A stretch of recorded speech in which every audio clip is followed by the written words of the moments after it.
नमस्कार, बहुत बहुत स्वागत करते हैं क्लिक टुडे के आज के इस वीडियो में। और इस वीडियो में हम बात करने वाले हैं बिहार स्टूडेंट क्रेडिट कार्ड योजना को लेकर के।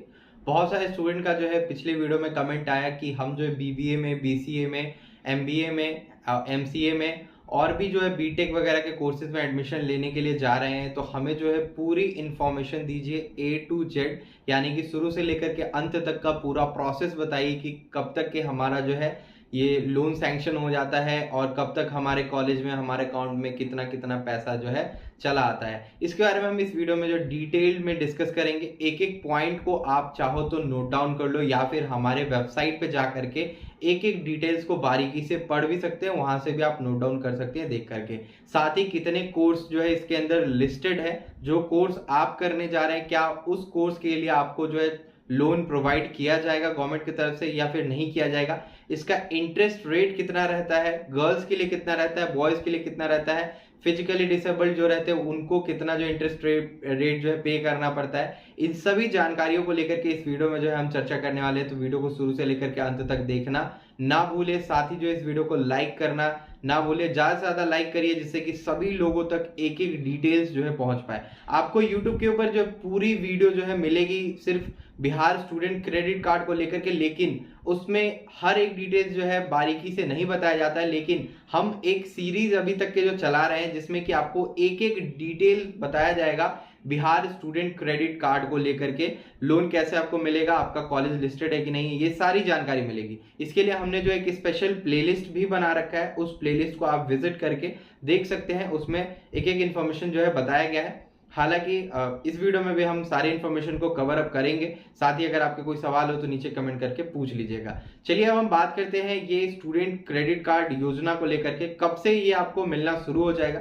तो देखिए, सबसे पहले तो एलिजिबिलिटी क्राइटेरिया को लेकर के बात कर लेते हैं कि क्या आप एलिजिबल है कि नहीं इस लोन के लिए। सबसे पहला क्राइटेरिया क्या होता है, बहुत सारे स्टूडेंट 10th जो है अदर स्टेट से करते हैं और 12th जो है बिहार स्टेट से करते हैं। तो अगर आप 10th किसी अदर स्टेट से करके आए और 12th आपका बिहार से है तो आप एलिजिबल हो। साथ ही आप जो है बिहार के स्थायी निवासी होने चाहिए। अगर स्थायी निवासी नहीं होंगे फिर आप इसके लिए एलिजिबल नहीं होंगे, यानी कि परमानेंट रेसिडेंट ऑफ बिहार होने चाहिए आप, तभी आप एलिजिबल होंगे। 12th आपका बिहार से ही कंप्लीट होना चाहिए। अगर आपका 10th और 12th दोनों ही बिहार से है तो वेल एंड गुड, किसी भी प्रकार की दिक्कतें आपको कहीं पर भी नहीं आने वाली। ये मैं बात कर रहा हूं 12th के बाद के लोन की प्रोसेस की, यानी कि जो स्टूडेंट 12th कंप्लीट कर चुके होंगे, जिनका भी रिजल्ट आ चुका होगा, बीटेक में, बीबीए, बीसीए, इन सारे कोर्सेज में जो एडमिशन लेने के लिए जा रहे होंगे, उन सभी को जो है कुछ नहीं करना है। बस आपको 12th बिहार के किसी भी स्कूल से पास होने चाहिए। ये नहीं है कि भैया हम तो सीबीएसई से हैं, हम आईसीआईसी बोर्ड से हैं, हम बीएसईबी से हैं, तो ऐसा कुछ नहीं है। बहुत सारे स्टूडेंट के मन में ये चलता रहता है और बहुत सारे लोग ये मिथ पाल बैठे हैं कि जो बिहार बोर्ड से जो करेगा 12th उसी को इस योजना का लाभ मिलेगा। ऐसा कुछ भी नहीं है। ये योजना जो है बिहार के सभी छात्र एवं छात्राओं के लिए जो बिहार से 10th और 12th करते हैं, ठीक है। 12th आपका बिहार से कंपल्सन है कि होना चाहिए, तभी जो आप एलिजिबल होंगे, और बोर्ड इसमें मैटर नहीं करता है। तो यहाँ पे ये एलिजिबिलिटी क्राइटेरिया अगर आप फुलफिल करते हैं तो आप एक और स्टेप आगे आ चुके हैं लोन के प्रोसेस के लिए। इसके बाद अगर हम बात करें तो यहाँ पे बहुत सारे मापदंड है जिसको देखे जाते हैं एट द टाइम ऑफ आपका जो एप्लीकेशन है वो अप्रूव होने के लिए, या आप रजिस्ट्रेशन जब करने जाते हैं तब। सबसे पहली चीज, ये लोन आपको कब मिलता है। ये लोन आपको तभी मिलता है जब आप किसी इंस्टीट्यूशन में एडमिशन करा लिए होंगे। ये नहीं कि हमने एडमिशन अभी नहीं लिया, हम तो अभी 12th पास किए हैं, मार्कशीट वगैरह लेकर के जाएंगे तो लोन दे देंगे, ऐसा कुछ भी नहीं है। आपको ये लोन तब तक सैंक्शन नहीं होगा जब तक आप किसी इंस्टीट्यूशन में अपना एडमिशन कंफर्म नहीं करा लेते हैं, तब तक आपको ये लोन नहीं दिया जाएगा। मान लीजिए आपने 12th कंप्लीट किया और आप किसी कॉलेज में जाकर एक मिनिमल अमाउंट ऑफ रजिस्ट्रेशन पे कर दिया। पे करने के बाद जो वो आपको bonafide certificate fee structure provide कराएंगे और उसमें सब कुछ जो है प्रॉपर वे में लिखा होगा कि आपको किस सेमेस्टर में कितना फीस लगने वाला है और कौन से ईयर में आपको किस किस चार्जेस को पे करने रहेंगे। ये सारे डिटेल्स उस आपको फीस स्ट्रक्चर के ऊपर जो मेंशन रहेगा। बोनाफाइड सर्टिफिकेट में क्या होता है, बोनाफाइड सर्टिफिकेट में आपका नाम वगैरह मेंशन होता है कि this student is enrol for BBA course, BCA course, MBA course, जिस भी कोर्स के लिए आप जो है इनरोलमेंट कराएंगे वो वहां पे मेंशन होगा बोनाफाइड सर्टिफिकेट के ऊपर। उसके बाद आपका पूरा डिटेल्स उसमें रोल नंबर वगैरह क्या है, रजिस्ट्रेशन वगैरह क्या है, ये सब उसमें मेंशन हो सकता है। ये आपको वो इंस्टीट्यूशन प्रोवाइड कराती है जिसमें आपने अपना एडमिशन करवाया है। ये जो प्रोसेस है बोनाफाइड और फीस स्ट्रक्चर का, ये कब शुरू होता है? आपके एडमिशन लेने के विद इन 2 वीक्स बाद जो है कॉलेजेस देना शुरू कर देती है बोनाफाइड और फीस स्ट्रक्चर। बहुत सारी कॉलेज होती है कि एडमिशन लेने के कुछ ही दिन बाद जो आपको बोनाफाइड और फीस स्ट्रक्चर देने के लिए बोलेगी और बोलेगी कि आप एक एप्लीकेशन लिखो इसके लिए कि जी हाँ, मैं स्टूडेंट क्रेडिट कार्ड के लिए जो है बोनाफाइड और फीस स्ट्रक्चर बनवाना चाह रहा हूँ। रीजन उसमें आपको एप्लीकेशन में मेंशन करना होता है। ये जब आप कर लेंगे, अपने कॉलेज को देंगे, कॉलेज आपको बोनाफाइड और फीस स्ट्रक्चर देगी।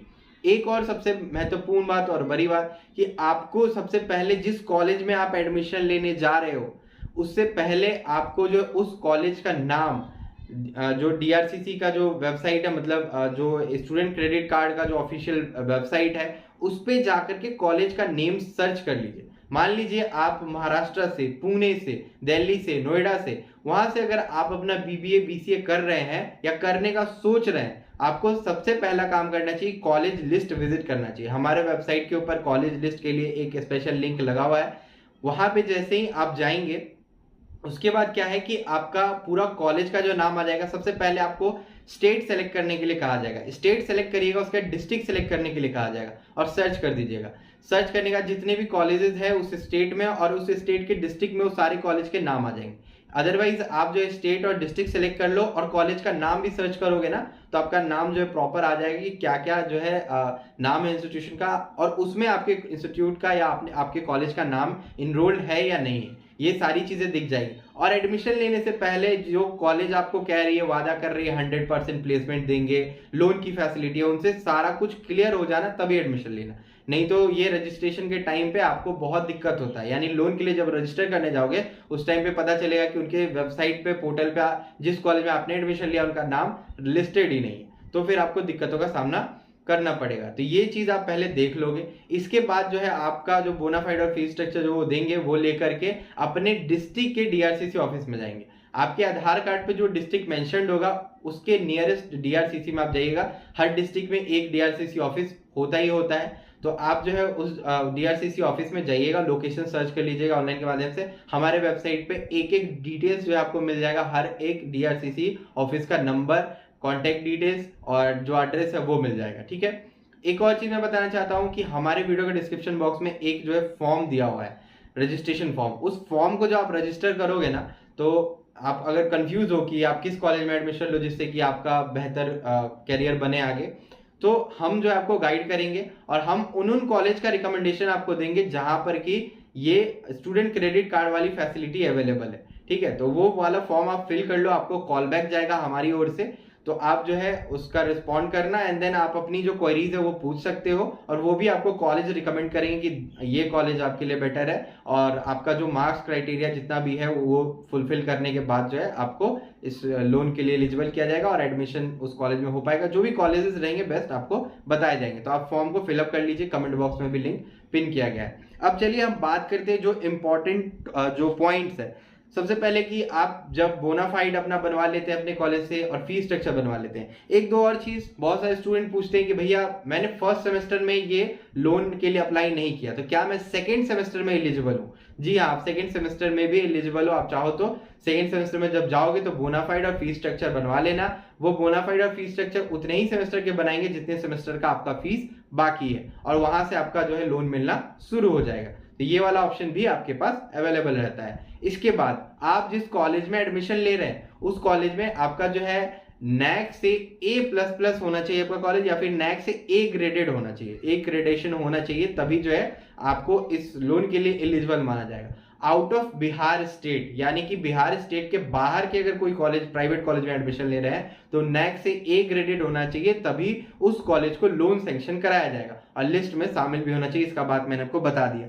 साथ ही अगर इंजीनियरिंग कॉलेज है आपका तो बहुत सारे मापदंड है, मैं आपको बता देता हूँ। प्राइवेट कॉलेज अगर है तो नैक से A++ होना चाहिए या फिर नैक A+ होना चाहिए। NBA से उनका मान्यता प्राप्त होना चाहिए। ठीक है, NIRF की उनकी रैंकिंग होनी चाहिए, तभी जो है वो कॉलेज और वो इंस्टीट्यूशन या वो यूनिवर्सिटी जो है इस योजना के लिए एलिजिबल होगी। इसके बाद मैं बता दूं, अगर आप ग्रेजुएशन लेवल पे इस योजना का लाभ लेना चाहते हैं तो आपका उम्र जो है 25 साल तक जो है होना चाहिए, यानी 25 साल तक जो है आप इस लोन के लिए अप्लाई कर सकते हैं। ये नहीं है कि भाई 25 साल के ही होने चाहिए, 25 साल से आप कम होने चाहिए तभी जो आप एलिजिबल है। 25 साल के बाद अगर यूजी के लिए लोन लेने जा रहे हैं तो आपको ये लोन नहीं मिलेगा, ठीक है। वहीं पे पीजी के लिए, पीजी कोर्स के लिए यहाँ पे बताया गया कि 30 साल तक एज क्राइटेरिया, मतलब 30 साल तक आप कभी भी लोन ले सकते हो। फिर एक और बात, लोन आप जीवन में एक बार ही ले सकते हो। ये वाला जो यहाँ बिहार गवर्नमेंट जो आपको लोन दे रही है ये स्टूडेंट क्रेडिट कार्ड के ऊपर, वो आप एक बार ही ले सकते हो। या तो यूजी में लोगे या तो पीजी में लोगे। यूजी में अगर एक बार ले लिया, रीपेमेंट कर दिया, तो दोबारा आप पीजी में एलिजिबल नहीं हो, बस एक बार ही ले सकते हो। ये ऐसा ब्रह्मास्त्र है जिसको आप सिर्फ एक बार ही इस्तेमाल कर सकते हो, ठीक है। इसके बाद मैं आपको बताऊं तो 44 कोर्स जो है इसमें इनरोल्ड है। अभी नए नए में बीएड भी एक इनरोल हुआ है, तो आप जिस कॉलेज में बीएड करने जा रहे हैं या करने वाले हैं, आप एक बार चेकआउट कर लो क्या वो कॉलेज का नाम लिस्टेड है कि नहीं है। ये मैंने आपको पहले ही बताया, बहुत सारे स्टूडेंट बीएड के लिए भी पूछ रहे होते हैं। इसके बाद हम बात कर लेते हैं कि आपको डॉक्यूमेंट्स और जो लोन का इंटरेस्ट है, कितना लोन मिलेगा ये बता देते हैं। लोन आपको 4 लाख तक का ही मिलेगा, 4 लाख से 1 रुपया ज्यादा आपको नहीं मिलेगा, 4 लाख तक का लोन मिलेगा। अप टू 4 लाख आपको लोन मिलेंगे। साथ ही जो आपका सैंक्शन लेटर के ऊपर जितना अमाउंट जो है लोन का बन के आएगा उतना ही लोन आपको दिया जाएगा, चेंज नहीं होगा। तो 4 लाख तक में मान लीजिए कि आपका फीस कॉलेज का जो है 2,50,000, 60,000, 80,000, मतलब 2,80,000 है, तो हो सकता है आपके सैंक्शन लेटर पे 2 लाख का या 3 लाख तक का लोन बन के आए, क्योंकि उसमें आपका लिविंग एक्सपेंसेस, स्टेशनरी वगैरह भी एड ऑन होता है, ठीक है। कॉलेज के फीस के अपार्ट जितने जो आपके एक्सपेंसेस है वो अलग से एड ऑन होते हैं। यानी कि कॉलेज का फीस, मान लीजिए कि आपके कॉलेज का फीस कोर्स का जो है 3 लाख रुपए टोटल की मैं बात कर रहा हूँ, टोटल 3 लाख है। उसके अलावा जो है आपको कुछ एक्सपेंसेस दिए जाएंगे, जैसे कि आपको लैपटॉप एक्सपेंसेस दिए जाएंगे, जैसे कि आपको लिविंग एक्सपेंसेस दिए जाएंगे और स्टेशनरी आपको एक्सपेंसेस दिए जाएंगे। तो 3 एक्सपेंसेस आपके अकाउंट में दिए जाएंगे। ये पैसे जो है आपके अकाउंट में ही क्रेडिट होंगे, जो अकाउंट नंबर आप at the time of registration दीजिएगा, ठीक है।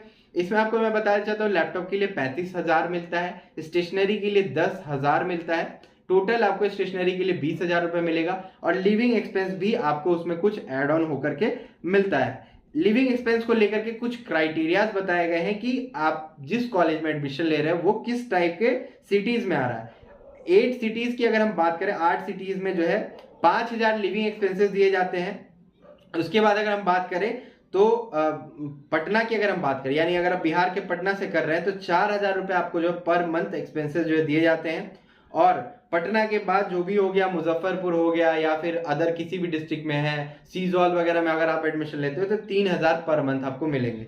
लेकिन 8 बिग सिटीज जो है, जैसे दिल्ली हो गया, जो मेट्रोपॉलिटन सिटीज बेसिकली कहे जाते हैं, वहां पे आपको 5,000 रुपए पर मंथ लिविंग एक्सपेंसेस के नाम पे दिए जाएंगे, ठीक है।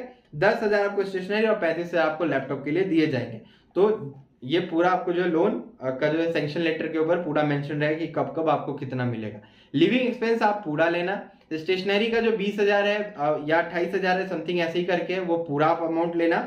वो मैं आपको आगे वाली वीडियोस में और इन्फॉर्मेशन दे दूंगा। और उसके बाद जो लैपटॉप का है वो आपको पूरा का पूरा मिलेगा। ये रजिस्ट्रेशन के दौरान आपको फिलअप करना होता है डिटेल्स, ठीक है। उसी टाइम ये अमाउंट भरा जाता है तभी आपको मिलता है। कोर्स का आपका स्टार्टिंग डेट क्या है और एंडिंग डेट क्या है ये आप पता कर लेना। वो पूरा डिटेल्स आपको रजिस्ट्रेशन के दौरान भरना होता है। फिर आपको मैंने बता दिया 4 लाख तक का लोन मिलता है पूरा। और इस पे जो लड़कों को 4% का सिंपल इंटरेस्ट पे करना होता है, यानी लड़के जितने भी लोन लेंगे उनको 4% का सिंपल इंटरेस्ट लोन का जो है इंटरेस्ट पे करना होगा। यानी पूरे होल अमाउंट पे 4 लाख का सिंपल इंटरेस्ट, कंपाउंड नहीं, इस बात का ध्यान रखेंगे। और जो गर्ल्स होंगी उनको 1% का सिंपल इंटरेस्ट पे करना होगा, ठीक है, पूरे होलसम अमाउंट जो आपको लोन में सैंक्शन किया जाएगा। इसके बाद अगर हम बात करें कि जो फिजिकल डिसेबल्ड होंगे उनको शायद 1 या 1.5% उनका भी जो है लगता है इंटरेस्ट रेट, ठीक है, ये बताया गया था।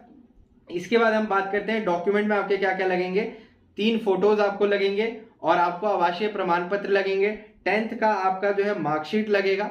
12th का आपका मार्कशीट लगेगा। अगर आप 12th के बाद ले रहे हो तो 12th का आपका मार्कशीट लगेगा। ग्रेजुएशन बेसिस पे ले रहे हैं तो आपका लास्ट पासिंग ईयर का मार्कशीट आपको लगेगा, यानी ग्रेजुएशन का मार्कशीट लगेगा, 12th का मार्कशीट लगेगा और 10th का मार्कशीट लगेगा। तीनों मार्कशीट आपको वहां पे शो करने हो, क्योंकि आपको सारे मार्क्स वगैरह भी फिलअप करने होते हैं। उसके बाद आप एक को एप्लीकेंट बनाएंगे। को एप्लीकेंट मतलब कि एक आपके साथ ग्रांटर बनता है, ठीक है, मतलब जो आपके एब्सेंस में आगे आने वाले टाइम में वो आपका पेमेंट जो है लोन का करेगा। तो उसमें जो है पूछा जाता है कि आप जो है को एप्लीकेंट किसको बनाना चाहते हैं। यानी को एप्लीकेंट आप अपने ब्लड रिलेशन में से किसी को भी बना सकते हैं, चाचा चाची, ताऊ, पापा, दीदी, भैया, इन सभी में से किसी को भी आप को एप्लीकेंट बना सकते हैं। को एप्लीकेंट का भी कुछ डॉक्यूमेंट लगता है, जैसे कि को एप्लीकेंट का बैंक पासबुक लगता है, उनका आधार लगता है, उनका पैन लगता है, ये सारी डिटेल्स, फोटो भी उनका जो है लगता है। ये सारा डॉक्यूमेंट आपको लेकर के डीआरसीसी में जाना रहेगा, तभी आपको लोन मिलेगा। साथ ही जो को एप्लीकेंट है उनका बैंक खाता बिहार के ही किसी स्टेट, मतलब बिहार स्टेट में ही किसी डिस्ट्रिक्ट में ओपन होना चाहिए, किसी भी गांव कस्बे में बैंक अकाउंट में उनका जो है खाता होना चाहिए। ये नहीं कि दिल्ली वाला बैंक अकाउंट आप यहाँ दे दोगे तो वो एलिजिबल होगा, ऐसा नहीं है। यहीं का खाता खुला होना चाहिए तभी होगा। आपका भी जो खाता होगा वो यहीं का खुला होना चाहिए। पासबुक के ऊपर, आपके पासबुक के ऊपर जो है फ्रंट पेज के ऊपर आपका फोटो लगा होना चाहिए। आपके जो को एप्लीकेंट होंगे उनके पासबुक के फ्रंट पेज पे उनका फोटो लगा होना चाहिए, तभी जो है लोन आपको आगे प्रोसीड किया जाएगा। साथ ही आपको हम बता दें कि उसके ऊपर स्टैंप भी रहता है पासबुक के ऊपर, तो वो भी आपको देख लेना रहेगा। तो जो एप्लीकेंट रहेंगे उनका आधार, उनका पैन, उनका पासबुक का पूरा फोटोकॉपी और ओरिजिनल डॉक्यूमेंट भी साथ कैरी करना पड़ेगा। सबका जीरोक्स और एज वेल एज आपको डॉक्यूमेंट भी कैरी करना होगा। आपके 10th मार्कशीट पे, 12th मार्कशीट पे कहीं पे भी मान लीजिए आपके फादर का नेम में स्पेलिंग में इधर उधर है, तो उसके लिए आपको एक एफिडेविट बनवाना पड़ सकता है। ठीक है, अगर नाम में कुछ मिसमैच दिखता है तो आपको उसके लिए एफिडेविट बनवाना पड़ेगा।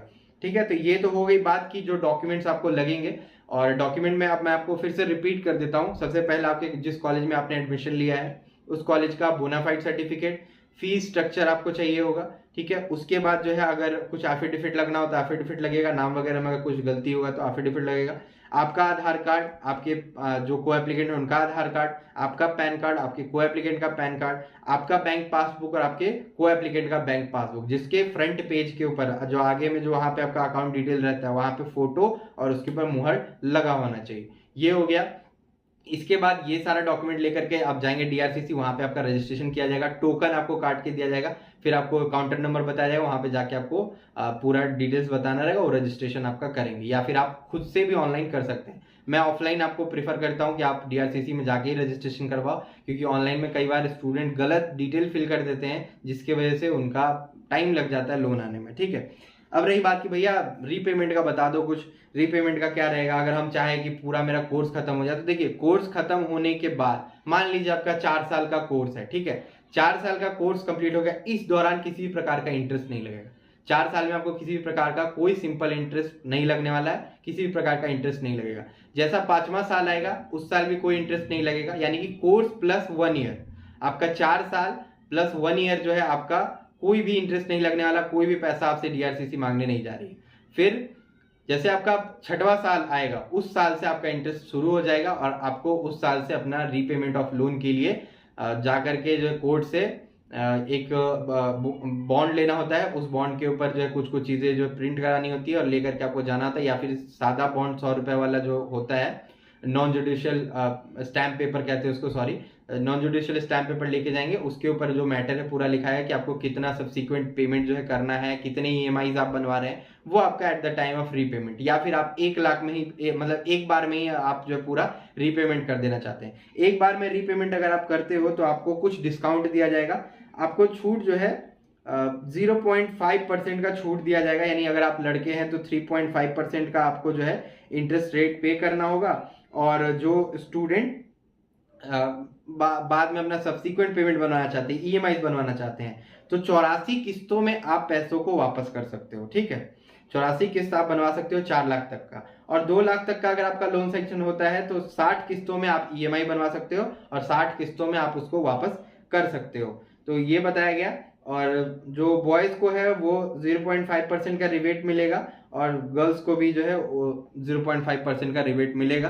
तो इसके अकॉर्डिंग ही आपको सिंपल इंटरेस्ट जो है पे करने रहेंगे at the time of repayment. एक बार में करोगे तो मतलब एक बार में कर रहे हो तब ये डिस्काउंट मिल रहा है, और अगर एक बार में नहीं करते हो, सब्सिक्वेंट पेमेंट ईएमआई बनाते हो, तो 4 लाख तक में जो आपका 84 किस्त में आप ईएमआई पे कर सकते हो। और 2 लाख तक का अगर आपका सेंक्शन हुआ है तो आपको जो है 60 किस्तों में वापस करने का मौका दिया जाएगा और 4% का सिंपल इंटरेस्ट देना पड़ेगा। ठीक है, तो ये रही पूरी डिटेल जो कि मैंने आपको इस वीडियो में बताया। इसके बाद भी अगर किसी भी प्रकार का कंफ्यूजन हो तो आप कमेंट कर सकते हैं। तो आपको मैं एक और चीज बता देना चाहता हूं, जब आप रजिस्ट्रेशन कर लेंगे आपका वेरिफिकेशन प्रोसेस स्टार्ट होगा। सबसे पहले जो थर्ड पार्टी वेरिफिकेशन स्टार्ट होगा। थर्ड पार्टी वेरिफिकेशन में जो है उनका रिप्रेजेंटेटिव आपके कॉलेज से वेरीफाई करता है आपका सारा डिटेल्स और डॉक्यूमेंट। वो वेरीफाई होने के बाद जो है आपका जो है पेमेंट प्रोसेस के लिए हेडक्वार्टर में जाता है। हेडक्वार्टर आपका सैंक्शन लेटर भेजती है। सैंक्शन लेटर जब भेज देगी तो उसमें सारा डिटेल रहेगा, कौन सा पेमेंट कब आपके कॉलेज को मिलेगा, कौन सा पेमेंट आपके अकाउंट में कब मिलेगा। ठीक है, ये सारा डिटेल्स उस पर दिखेगा आपको। ये दिखने के बाद जो है आपका पेमेंट जो है जिस दिन आपका अग्रीमेंट होगा, अग्रीमेंट के ठीक 15 से 20 दिन 25 दिन के अंदर अंदर जो आपका पैसा आपके कॉलेज को चला जाता है, आपके अकाउंट में आ जाता है। जिस दिन आपके अकाउंट में पैसा गिरेगा उसी दिन आपके कॉलेज के अकाउंट में भी पैसा गिरेगा। एक और चीज, कॉलेज के अकाउंट में जब पैसा चला जाता है तो उसका एक मेल आपके ईमेल आईडी पे आता है। ईमेल आईडी हमेशा चालू रखिएगा। उस ईमेल आईडी पे जिस दिन पेमेंट आपका आया है उस ईमेल आईडी पे जो मेल है वो 15 दिन के अंदर आता है। ये आप ध्यान रखिएगा।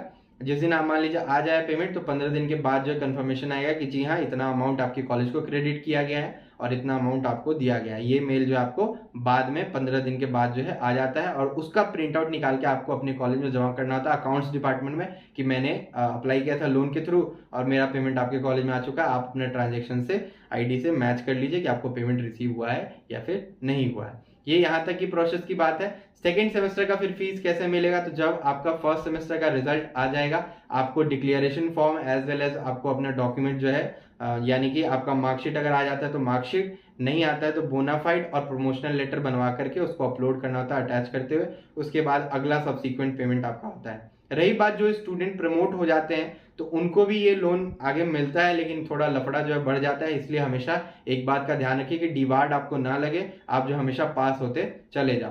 तो ये पूरा डिटेल्स है जो कि मैंने आपको बता दिया। इसके अलावा भी अगर आपके मन में किसी भी प्रकार के सवाल या सुझाव हो तो नीचे कमेंट करिएगा और फिर मिलते हैं आप सभी से अगले वीडियो में। तब तक के लिए चलते हैं, धन्यवाद। नीचे दिए गए लिंक से रजिस्ट्रेशन करना ना भूले, हमारे कंसल्टेंट आपको कंसल्ट करेंगे। तब तक के लिए चलते हैं, फिर मिलेंगे अगली वीडियो में।